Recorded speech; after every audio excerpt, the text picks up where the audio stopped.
হাত তুলছে আমি কি তার এমনি এমনি ছেড়ে দিব? আমার মাইয়ারে না ওইখান থেকে ডিভোর্স লয়ে না আমি অন্য জায়গায় দিয়ে দেবো, ভালো পোলা দিকে বিয়ে। ময়না ময়না ময়না, তুই এই বাড়িতে কেন আসছিস? আমি আইছি ময়না নিয়ে যেতে। ময়না চলো আমার বাড়িতে চলো। আমার মাইয়া তোর সাথে তো বাড়িতে যাইবো না, কোনোদিনও যাইবো না। আমার মাইয়া না তোর সংসার করবো না। আমার মাইয়ার গায়ে হাত তুই এখন মাইয়ারে নিয়ে চাইছস না? দেখেন আমি আপনার লয়ের কথা বলতে আসিনি, আমি আইছি ময়নার লয়ের কথা বলতে। চলো বাড়িতে চলো, যা হয়েছে সবকিছু ভুলে যাও। আম্মা আমার তোমার কাছে পাঠাইছে, কইছে আম্মা সবকিছু ভুলে গেছে, আম্মা কোনো কিছু মনে রাখবো না বুঝছো। তুমি তো নিজের বুদ্ধিতে কিছু করো নাই, তুমি তো মানুষের বুদ্ধিতে এগুলা করছো তাই না? লেগে আম্মা কইছে তোমার সুন্দর করে বাড়িতে নিয়ে যেতে, আমরা সবকিছু ভুলে আবার নতুন করে শুরু করি। কি বলি তুই? আমার মাইয়ার আমি কুবুদ্ধি দিছি, আমার জন্য আমার মাইয়ার সংসার ধ্বংস হইছে? আরে না, সবকিছু তো তোর মার জন্য, তোর জন্য। দেখেন আমরা স্বামী স্ত্রী কথা বলতেছি, এর মাঝখানে আপনি কেন কথা বলেন? আপনার মতো মহিলার সাথে কথা বলতে আমার রুচিতে বাদে। ময়না তাই থামেন, আপনার এত বড় সাহস, আপনি আমাকে বাড়িতে এসে আমার মায়ের লগে আঙ্গুল তুইলা কথা কন। আমি আপনার সংসার করবো না। আমার মা কি কইছে শুনেন নাই? আমি আপনার তালাক দিব, তালাক। মা এই লোক এই বাড়িতে এখনই চলে দিতে কও। এই তুই এখনো এখানে কেন দাঁড়াইছ? আমার মাইয়া কি করলো তোর কানে দিয়ে যায় নাই কথাটা? আব্বা জামাই যখন নিজের থেকে আসছে তাইলে।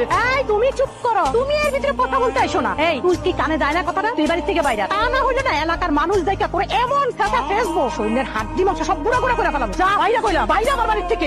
আর কয়টা দিন পরে গেলে হয় না? বস আমার কালকে রাতেও ফোন দিছে, বুঝছি যেমনি হোক আজকে অফিস আইতে দিব। তোর নতুন নতুন বিয়ে হয়েছে, তুই সাজুগুজু করে বৈশা থাকবি, আরাম করবি, টিভি দেখবি, জামাই লোক ঘুরতে যাবি। এখন যদি তুই সংসারে হাল ধরস এইভাবে, কাজ করতে হবে তোর সব, তোর শাশুড়ি কিচ্ছু করবো না, সব কাজ তোর শাশুড়ি দিয়ে করাবি। এগুলো তুমি কি কইতাছো মা? আমার শাশুড়ি অনেক ভালো, আর হ্যালোকে কি আমি এগুলো করতে পারি? ভালো না চাই, নতুন নতুন না সবাই এরকম ভালো দেখায়। তোর দাদি আমার সাথে না এগুলাই করছে। আমি যদি হাতের মুঠে না করতাম বুদ্ধি খাটাইয়া, তাহলে আমার উপরে আরো সারা জীবন অত্যাচার করতো। আমি যখন বুঝতে ফেলাইছি এগুলো সব নাটক তোর দাদি, তখনই আমি সংসারটা পুরো আমার হাতে নিয়ে আসি কন্ট্রোলে। আচ্ছা জামাই বাবাজি তো অনেকক্ষণ হচ্ছে দেখি নাই, জামাই বাবাজি কই? হ্যাঁ তো আর কামের লেগে শহরে গেছে। বস কি এক সপ্তাহ হলো তোকে বিয়ে হয়েছে, জামাই বাবাজি শহরে গেছে কামে, তুই যাইতে দিলি কে? তুই আটকাইতে পারলি না? আমি কি কমু মা? হ্যাঁ তো আমার বিয়ার আগেই কইছিল বিয়ার পরে শহরে যায় কাজ করবো। আরে বিয়ার আগে ছেলেরা কি কইছে না কইছে, বিয়ার পরে ধরে রাখতেইব, তুই তারা যাইতে দিলি কে? তুই তারা আটকাইতে পারলি না? আমি কেমনে আটকামু? হ্যাঁ কি আমার কথা শুনে? শুনবো না মানে? বউয়ের কথা জামাই অবশ্যই শুনবো। তুই আমারে দেখোস না, তোর বাপে কি আমার কথায় উঠে